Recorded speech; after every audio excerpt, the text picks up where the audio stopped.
Hello there, everyone, and welcome to another episode of Melbourne Real. Melbourne, most livable city in the world, yet again.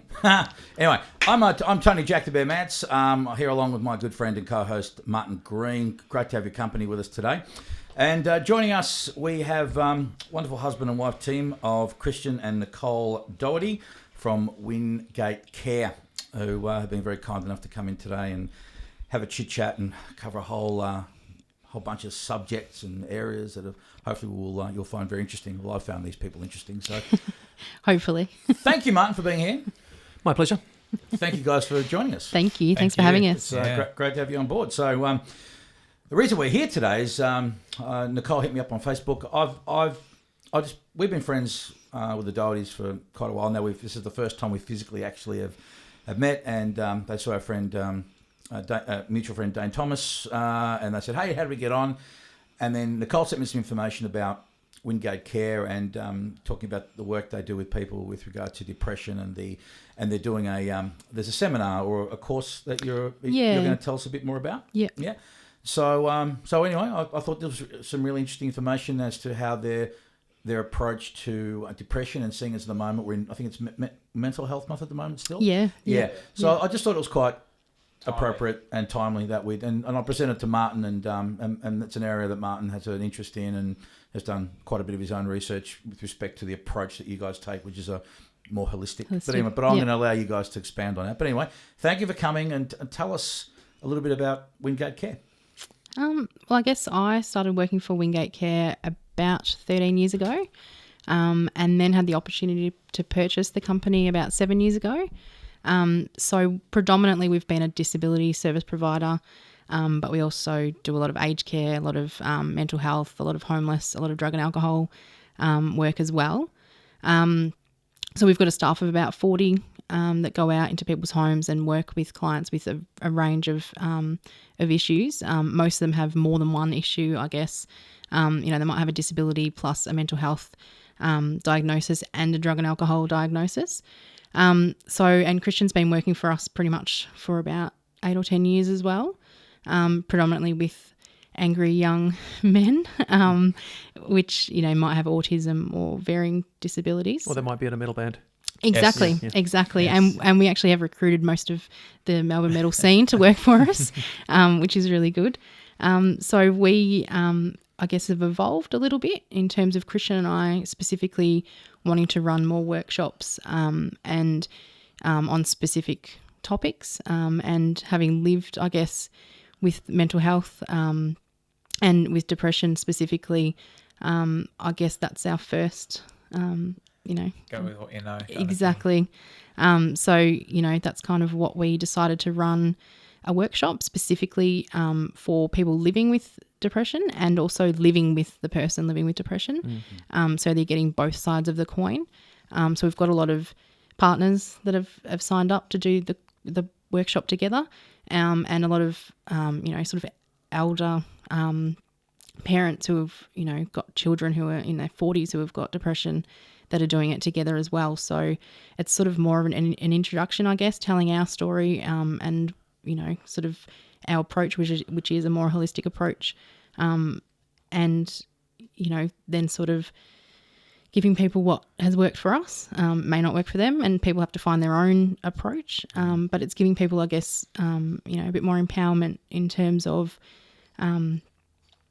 taking it into their own hands and not just relying on, the norm of medication, psychs, The traditional approach. Exactly. Tell me, like the word depression is one of those terms that gets bandied about a lot, and how, as someone that works in the field and sees it day in, day out, how would you best define it? Most people are just, you're down, you're upset, you can't get out of bed, and I guess there's degrees of depression, but what would be the best way you describe it to a lay person? I think having grown up in a house where it was pretty prevalent, I got to experience it a lot, fairly early on.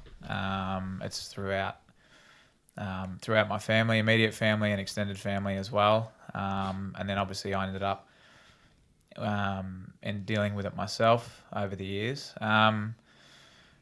So I guess a lot of people, a lot of people tend to have ideas about it or what it is and what it looks like, and it obviously varies person to person. I mean, there's so many different emotions within that spectrum, I suppose, that you deal with, and some days are better than others. But I think there's just so many different feelings. It's not just about, can't get out of bed, because I actually know a lot of people that hold down jobs, and I'm one of them. The only thing I could get out of bed for was work, and then I would, retire to my quarters for the rest of the day, having expended so much energy just getting up and about. So I guess there's a lot of different, there's a self-harm aspect as well, self-loathing and hopelessness and everything else that goes with it. So it's quite broad, and it does differ person to person. My experience is helpful for me to understand it, but I know that everyone else's experience may be slightly different. And it's important not to just blanket everybody with the same treatment. Yeah. Which is obviously what's important, and that's why we want to give people options, because a lot of people don't know where to go. I guess that's the purpose of the workshop, is to teach people different things that they can also do for themselves, because a counselling session once a week is not really going to get a lot achieved. You get an hour or so, and that's pretty much it. You're on your way, and you got to fumble your way through the rest of the week until you get back to your psych. And because I've kind of gone the gamut in terms of mental health, except for being institutionalized and having electroshock treatment, which is a lot better than it used to be.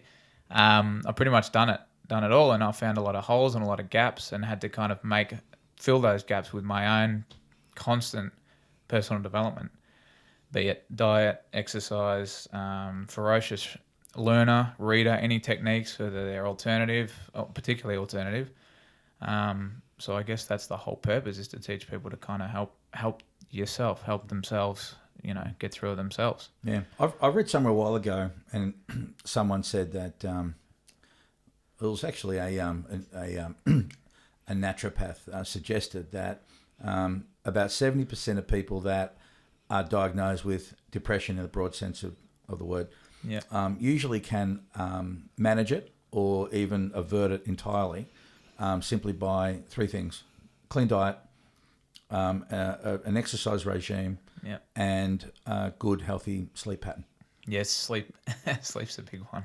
Those three things are key to being able to at least manage it. So tell us about the stuff you offer in the workshop, and what kind of people will probably best benefit from what you guys have to offer people. I guess essentially, and the great part about us is that we've all been together nearly 10 years, and I was well in the depressive patterns by that stage, and was a little bit tentative about telling the girl who's now my wife about it all, and then because a lot of people run from it because they're quite scared of it, or they don't know how to deal with it, or they think that you're a bit of a crazy person or whatever. Uh-oh, we've got a technical problem. Yeah, I did notice that. Hang on a second. Can you just keep talking for a second? Yeah. I can. Should I continue with what I was saying? This is That's okay. I did hear that drop out. Yeah, it's maybe a little mic thing, but keep going, keep talking. Yeah. Anyway. Yeah. So I guess we have the benefit of being the person with it, and then having somebody. You get my side of the coin, being hey, this is how I feel. This is what I've been through, for the people there that are experiencing varying degrees of their own mental health, and then we've got my wife, which has obviously had to deal with it over the years, and some of the things that have worked and helped her take care of herself, so she doesn't get, I guess, drawn in as well, and it can be quite heavy to deal with and see people going through it. And a lot of people don't know how to approach it, and they live with it, and they don't know what to do. They don't know, how to live with it. So I guess we're kind of offering it for people, particularly couples. We just market it as couples because we are a couple and we work together, we live together. We've spent 10 years of nearly every waking moment together. We've now got a son together. So we know all about, and I'm quite an introvert, so I quite like a lot of alone time. But it's finding the balance between alone time, too much alone time, and having, and then kind of going down a bad path, and having somebody there who knows how to deal with you and starts to work out your patterns and what works and what doesn't, and when to approach and when to not, which Nicole's quite well versed in over the years. So, and I think people don't know in that crisis situation either. If their partner is literally suicidal right now, what do you do?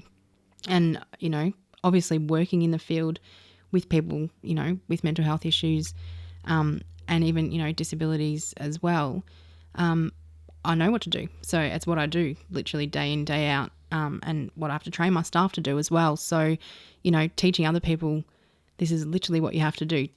Don't just lay there with them in it. You know, if it's literally crisis point, triple O. There is no other alternative. But in terms of getting people to a point where they're not in crisis, you know, they might have gone down the path of psychs and medication, but they're at a point where, you know, they want to take back some control of their own mental health. You know, what we want to show people is that, you know, there is a holistic approach. Obviously, you know, as you said, diet, exercise, meditation, you know, lots of different areas. And I guess our point is to show people, you know, that they need to look at all aspects of their life, not just literally their mental health, their relationships, their families, their careers, you know, all of the things that can be a trigger. Life purpose is a Yeah, massive one. their life purpose absolutely is a huge one. If they're not doing what they feel like they should be doing in life, then, you know, that's going to get the normal person down. You know, and then if relationships aren't going well, that's going to get the normal person down. If their career or education isn't going well, that's going to get them down. So, you know, looking at all aspects, and working and improving constantly on all of those aspects, I think is one of the biggest things that, you know, we'll be putting to people.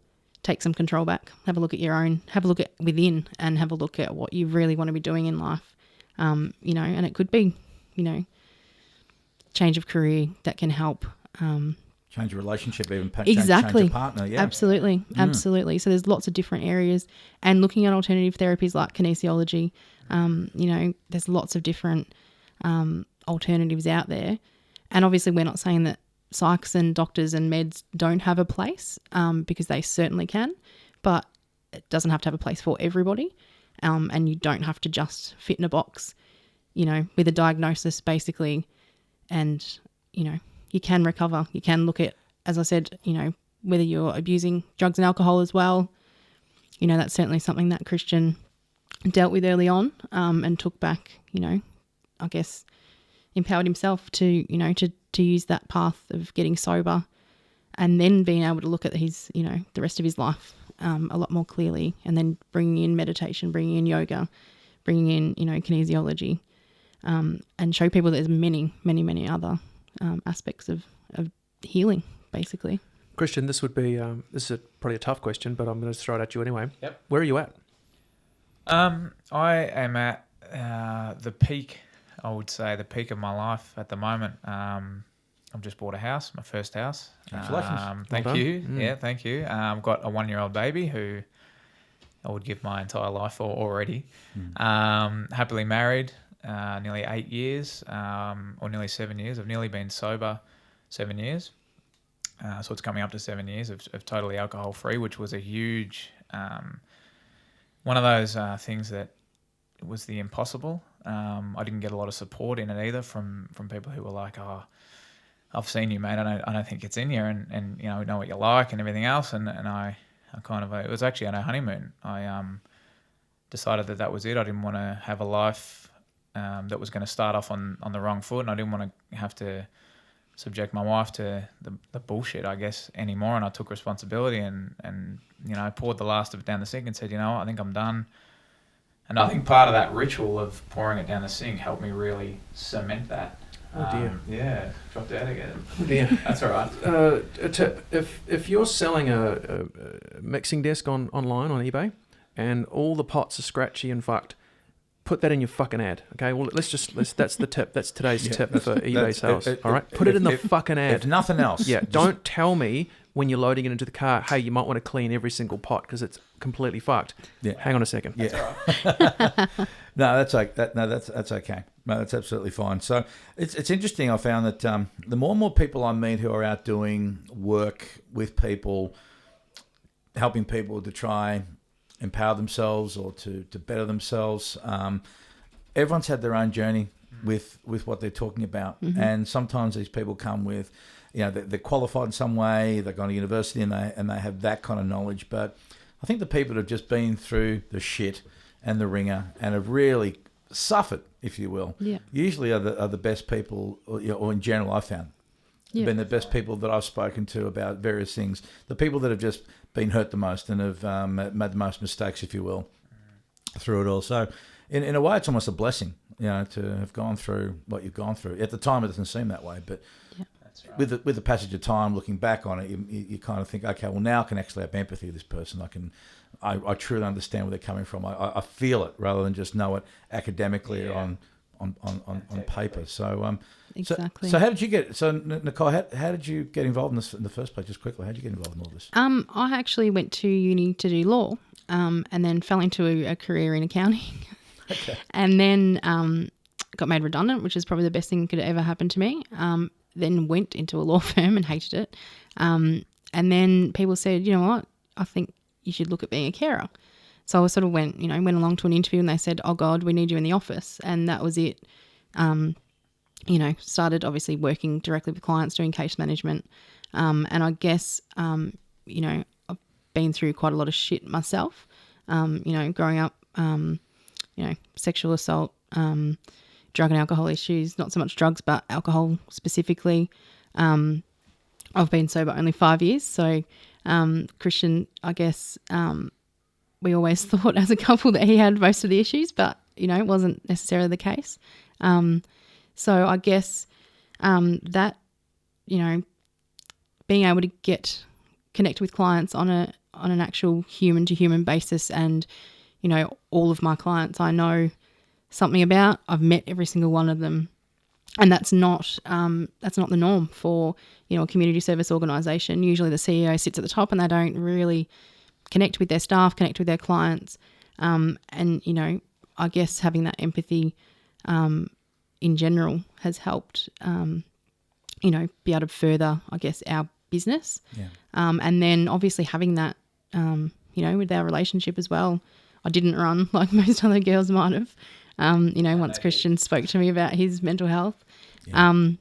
It takes a lot of courage to do that, really, to open up to someone and to bare your soul that way. It takes a lot of courage because, there's a fear of rejection, particularly when it comes to the mental stuff, because, people can see if you're injured, but an intangible is something no one can see coming. How can I tell this person coming towards me is a paranoid schizophrenic, for argument's sake, compounded with a drug abuse problem, unless they're really agitated or what have you.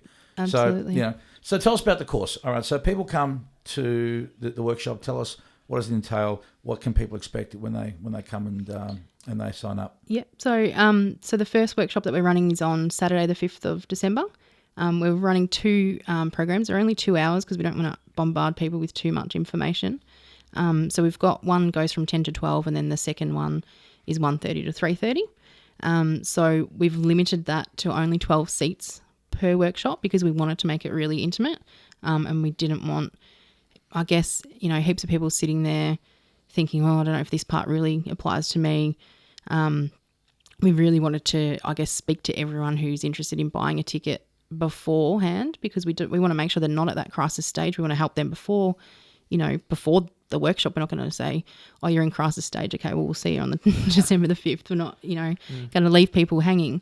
So, and they're also not really at the point where they're suitable for the workshop, because it's really for people who want to help themselves and are at that point where they can help themselves, and that they want to look into more personal development and more holistic kind of approaches to helping themselves.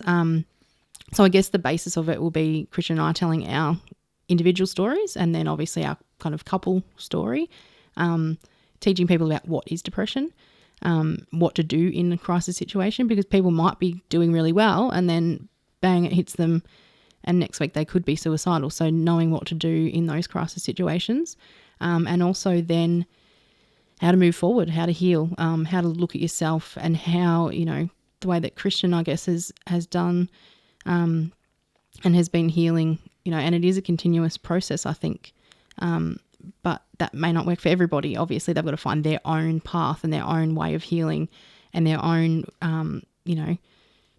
alternative therapies or whatever they might want to use. Some people might not want to get sober. Some people might think that's actually perfect. I can't drink. I'm just one of those people who has an issue with drinking.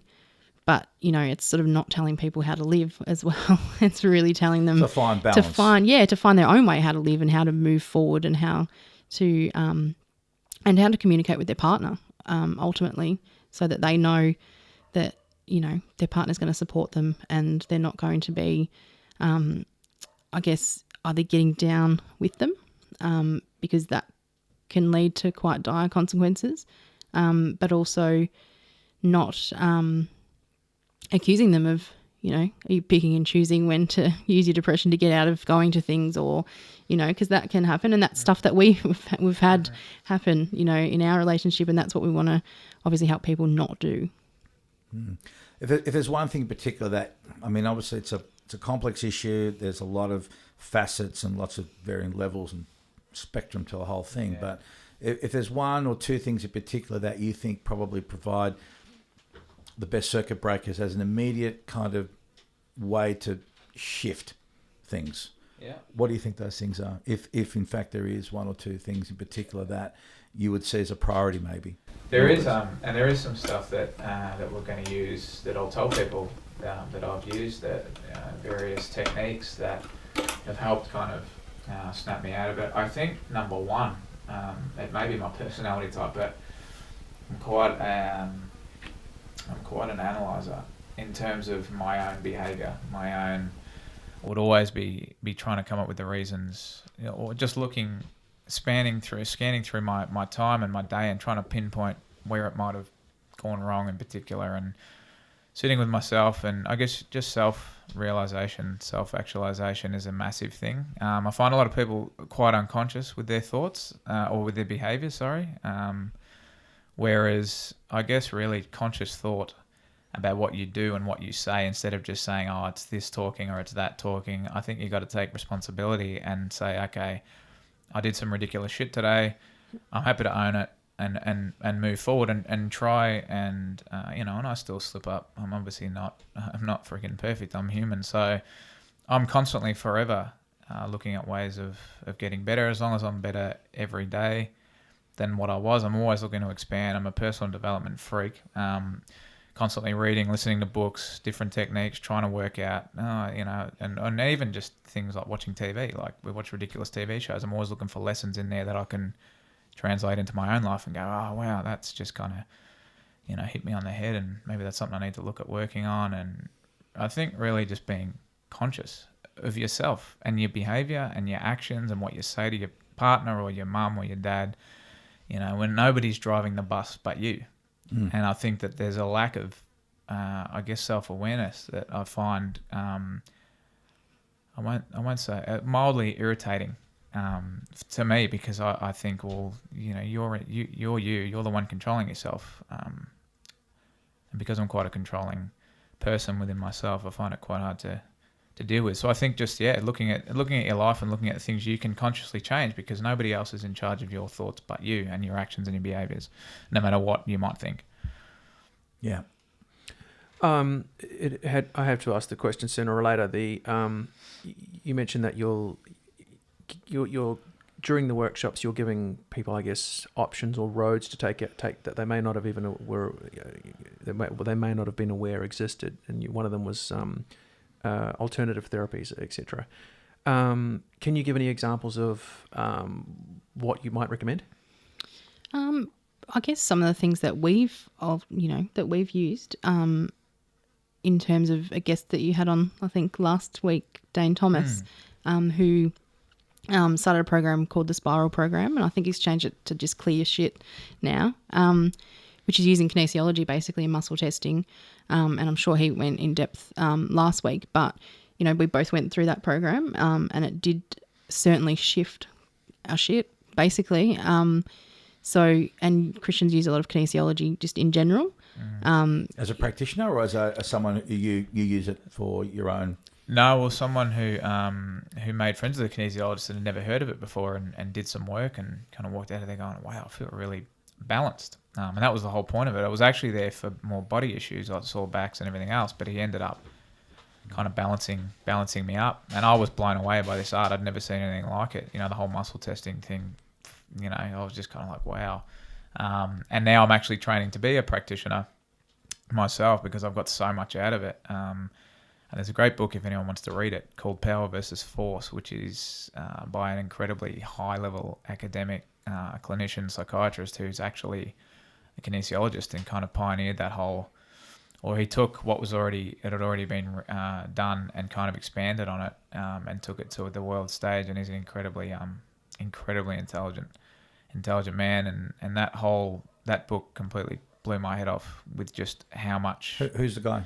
David Hawkins. Right. Dr. David Hawkins. Just a visionary, very clinical, very, as I said, academic, very, very intelligent in that regard, but then also quite spiritual.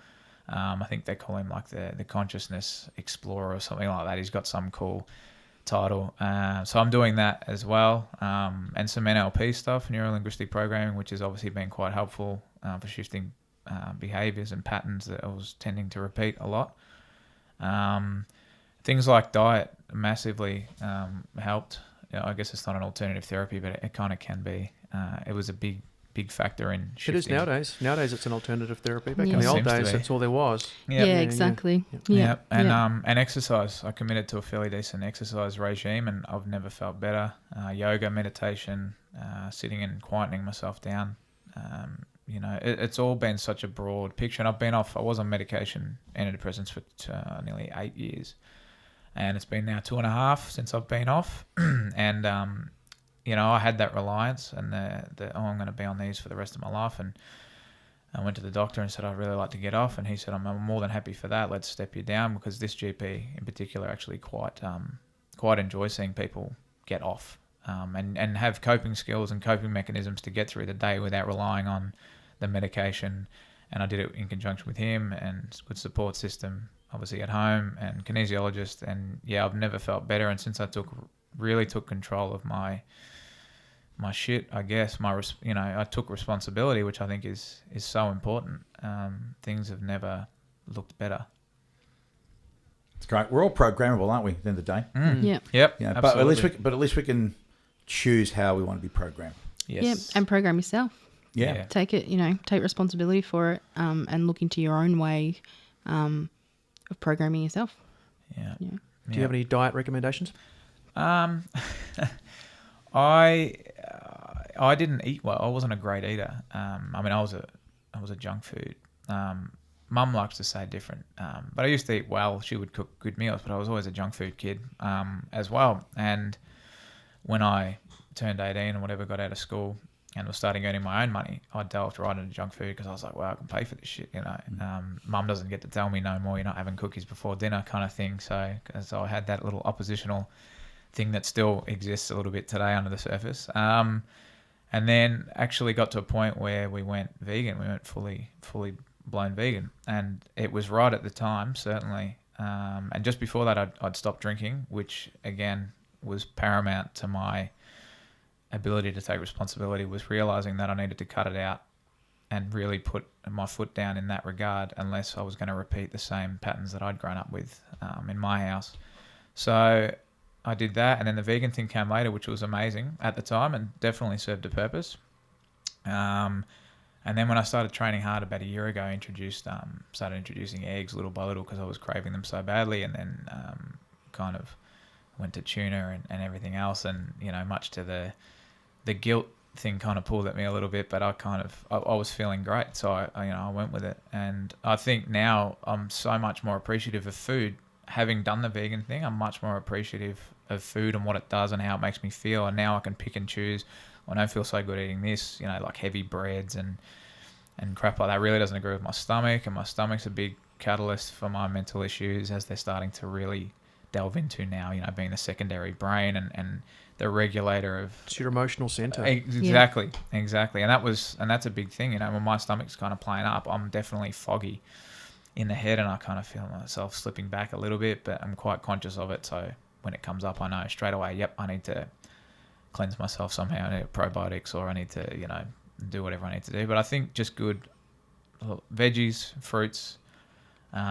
Just quality food. Yeah, As qualitarian. We say, qualitarian, that's kind of a friend of ours coined that term, literally just quality food, the least amount of processed stuff, stuff that does make you feel better. We felt really crappy eating mock meats. They really, I never, in 6 years of Processed tofu and Yeah. soy derivatives. They're predominantly gluten based, aren't they? Yes. The yes, mock ones. yeah, Yeah. yeah. Didn't Just felt agree. really crappy eating them, and I really existed on just mostly fruit and veggies, and then anything that you could get your hands on that wasn't animal products, and that was the detriment to our health, I guess, in the end. And Which I unfortunately includes everything from noodles to guess, let's face it, 2-minute noodles without that sachet, you can eat as much of that as you want as Exactly. a vegan, right? Yeah, exactly. And it doesn't do any And it's favors for you. Nutritionally got zero in it. Yeah. Exactly. Nothing whatsoever. exactly.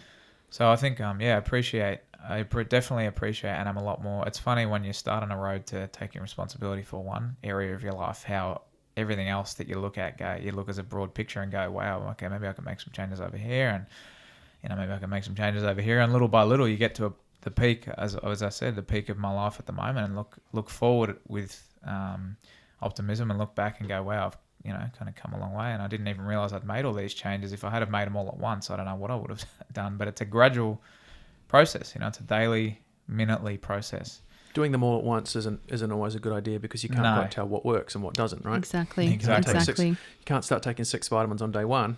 Yeah. It's when the problem goes away, you're like, well, fuck, now I've got to take Which one 6. was it? Yeah. That's right. Yeah. And I think if you go with what works for you, then you can't really go wrong. If you're feeling good, and you're not having health issues, then I guess that's what you go with, basically. Yeah, it's kind of the way I've been subtly steering this discussion, because it's we can sit and we can talk about the various types of things, and everybody's different. But I'm very curious about what works for you, because you're here right now, right? Yeah. Yeah, of course. And it has the booze was I meet so many people who they're on antidepressants and they're drinking. And there's a part of me in there who just wants to say, what are you doing? Or I don't take them when I drink. And I've done that myself. Like I've done it, and I've been there, and I'm like, it's not worth the shit that you're going to put up with for the next week and a half now, or a couple of days, or whatever it is. You've got to really, you've got to decide which way you want to go and go with it. And, as I said, I've said all the different things that have helped me in my life. And there are universal principles that, although everybody's different, there's universal principles that are essentially the same for everybody. And I think the unwillingness of some people, or the resistance to try a lot of those things, I find they come to me and ask for help. So I'll say, what, have you thought about trying this? Have you thought about trying this? I've done it myself. It worked for me. Why don't you try it? And then there tends to be a resistance, like, oh, well, no, my doctor said this, or my doctor's, or whoever said this. And I'm like, well, I'm no doctor, that's fine, but I'm telling you from experience. And I also have I've also got academic study under my belt as well, particularly mental health. You've come and asked me for advice, and I've kind of given you what helped, and you're not taking it, but then you're still coming to me anyway, but you haven't tried what I've kind of giving you advice on. I'm not telling you how to live, but you asked me, so I'm telling you. As the saying goes, knowing and not doing is the same as not knowing. You talked about universal principle before. I was just going to ask you a question. Would it be fair to say that one of those universal principles is the one of self-love? Everything goes underpinned by that Absolutely. I think I lived in self-loathe for a long time, and I'm sure everybody here can relate to that to a degree. We have periods where we absolutely despise our existence, and I lived with that for a long time. I had no purpose. I didn't know where I fit in to the grand scheme of things. And Nicole actually taught me a lot of techniques that she'd used when she was younger. I guess they were self-love, self-acceptance, tools that I took on and just couldn't believe. I was like, oh, okay, wow, these are, I kind of like myself a little bit. And, it takes a long time, but you still have days where you don't love yourself so much, but that's part of, I guess, being human. I think so anyway. But if you just, be kind to yourself. I think I always say to people when they come, because they always seem to gravitate towards the two of us, and have for a long time. And I think it's part of my duty now I think part of my journey is to help others by helping myself, and then helping myself by helping others. That's essentially why I think I've now gone back to do the academic study, because I then want to have a lot of different things to call on, and I've kind of been through the ringer, so I can say to people, well, you're helping me by me helping you, and vice versa. And there are definitely things that, are kind of the everybody. And self-love and self-acceptance and being kind to yourself, that's about the best prescription for human beings you can get. And it's a term that I think people struggle with. I've only just started. I've said it 4 times in 2 weeks now, haven't I? Mm-hmm. Yeah, wow. No, but in very, very recent times, I've just found that the more I've been looking into trying to better understand how I tick and doing the speaking that I'm doing, self-love is coming more and more into it. And I think that really is the foundation as to whatever it is you want out of life. Until you can accept yourself for who you are, for your good bits and your bad bits, and say, I deserve this, I'm worthy of this, whatever it may be that you're seeking. And I think a lot of people depressed, it's this their self-love meter, if you will. It's on empty. It's hit the floor, you know. Yeah. And how can you find joy that way? You can't be expected to be loved because you don't love yourself. So it's going to be very difficult for somebody to love you. And let's face it, without getting too esoteric, love is usually the prime source of joy, whether it's your new child or your wife or your husband or your family or whatever, right? So obvious, isn't it? Yeah. When you logically say it out loud, if you don't love yourself, how could you ever find joy? And therefore, how could you not be fucking depressed? Let's not be on the bush. Exactly. Yeah, exactly. Well, I think as well, one of the big things is that I read something recently that was it might have been Wayne Dyer, who I take a lot of good positive things from. He's all right. He was a brilliant man, and he said, "Send love anyway," because love. It was something I don't know if I've got it exactly, but it was send people love anyway because it costs you nothing. It costs nothing to love people, and I found that when I was able to actually sometimes, I guess the opposite is when I love people, I can then love myself. When I'm being very negative towards people and very hating on them, and then I hate on myself for doing that, I end up getting stuck in a negative cycle. If I can actually do something nice for somebody and give them my love and attention, I can then put it back on myself and go, actually, I kind of like myself. I get love by giving love. And I think that's a big thing. I give this man a lot of credit for that in my life. Yeah, wow. The whole self-love thing. I really do. Yeah, because when I met Martin, I was going through my own heavy sort of transition, the big kind of shift, and he was already an example of that. So hanging around him and watching how we rolled in life, and he had already been on a he'd been on a clean diet, and he was always had this clarity of thought, and he was up and happy and vibey, and everyone was around Martin, just loved being around Martin because he just exuded that energy. It's like, oh, I want to be more like that. Yes. I want to be like that. Yeah. And without him actually coming out and saying, well, I love myself or self-love, but what he demonstrated and what he was explained to me really just came down to that concept. Yeah. Yeah. So he was a good example of walking that talk, and so that set me off on a different trajectory. So he's definitely got it down a bit more than all of us. I'm sure you have your bad days, and as we all do. Man. But overall though, you're a great example of thank you, man. Of a guy who is, shall we say, balanced and healthy holistically. He's healthy. He's healthy in what he puts in his mouth. He's healthy in what comes out of his mouth. Yeah. Yes. He's healthy in terms of... I swear a lot, but... You swear a lot. That's cool. You're a cunt that way. You are. That's fine. There's not better around the bush. Not better around the bush. Yeah. But in terms of that whole thing, he's I think if there were more people like him, and like you for that matter, who just... And I think there are more and more people like that now who are just pushing it out there and realising that, maybe there's... myself included. Yeah. And even... even in more recent times, I'm just finding more and more stuff, more information, and again, when you break it all down, it comes down to that. So I was like, okay, well, this is the area that I need to focus on. This is the foundation, if you will, to build upon. Yeah. Yeah. And then, as you said, and you summed it up beautifully, serve myself, help myself, so then I can help serve others in a better way and in a more authentic way.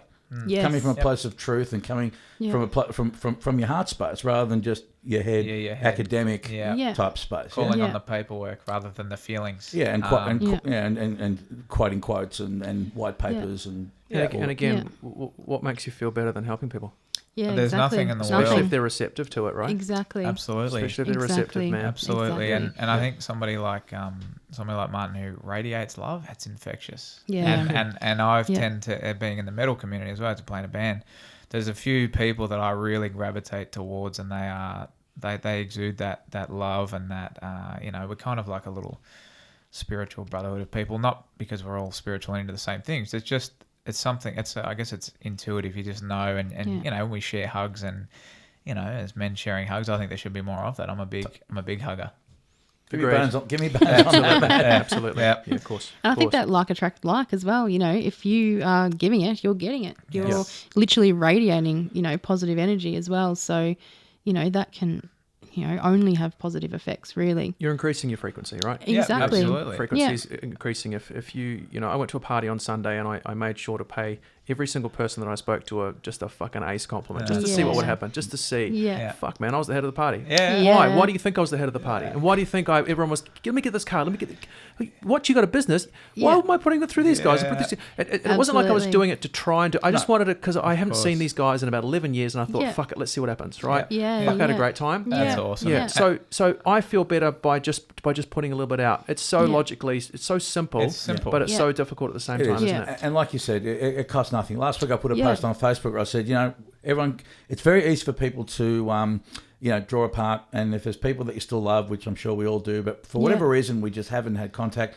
Yeah. pick up the phone, send a text. Yeah. And the response I got from these 4 people was just, it was beautiful. It was just like, it was Yeah. just so worthwhile. And maybe, Yeah. I don't know, maybe some people might think that's self-serving, but No, maybe No, so. not But at you know all. what? Not But at there was 4 motherfuckers on the other end of that phone who were so happy Yeah. that someone gave enough of a fuck to Yeah. touch base with them. You know? And they were probably thinking about doing it to you as well. Yeah, and, Yeah. And dare I say, one of them said, "Fuck, you know what? I'm going to ring a friend I haven't spoken in a long time." Yeah. And, Yeah, and, yeah. and so it tipped one domino. Now Yeah. where it goes, who knows? Yeah. We will never know. But And how yeah. you feel about doing that sort of stuff, you know, compared to, you know, I'm sure we've all experienced going to a barbie and everyone's sitting there bitching about whoever's not there, and you just feel crap. Like you just walk away going, I feel really horrid. I feel like a bad person. Yeah, exactly. You've and not made the most of the situation. No, Not at all. exactly. You've not made anything out of it. Yeah. yeah, absolutely. exactly. yeah. Yep. But having Yep. said that, they're operating at that level of awareness too. So Yep. Yeah, exactly. And I exactly. think, yeah, it's being accepting of that, and you know, I guess you've just got to let them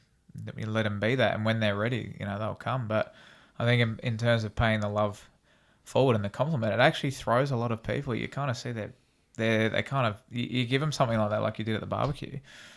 And I think because we're just not used to it as a society of being applauded, you know, it's almost seemed as egotistical or arrogant to applaud yourself or applaud anybody else. And that it really does throw people. You kind of see their brain scramble a little bit going, oh, I just got paid a compliment. I don't really know what to do with Or that. there's- That's or there's because an they hate agenda. themselves as well. yeah, yeah. Right? exactly. And they figure you probably do as well, right? Yeah. Yeah. It's a bit like sense of humor in this country. There, I said it.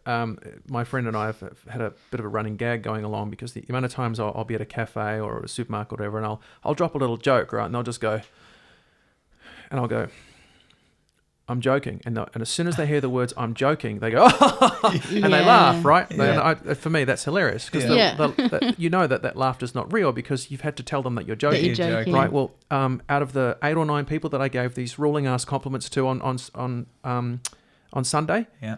all of them I had to say, "That's a compliment, by the way. Wow. That's Yeah, that's a wow. compliment." Oh, right. Wow. Thanks. You know what I mean? Wow. Because a lot of the times they just stood there going, I don't know what to do with it. Yeah. That's right. You Yeah. can see them processing it in their head. You can see them kind of scanning through the dialogue as you've just said it and going, I don't know how to take that. You know, Yeah. because And they probably think that you're joking. Mm. That's probably when they would think that you're joking when you're actually not. That's right. Or they Yeah. tend to think that what I've noticed a lot of the time lately is that they think that you want something out of it. So they're not willing to take the compliment because they think that it's to get you somewhere, or what do you want? You know, that Absolutely. whole what do you want thing. Yeah. You know. This guy Paul, he said to me, I said, "What do you do now? Because I haven't seen you for 12 years or whatever." He goes, "I'm a flight attendant." I go, "Of course you are."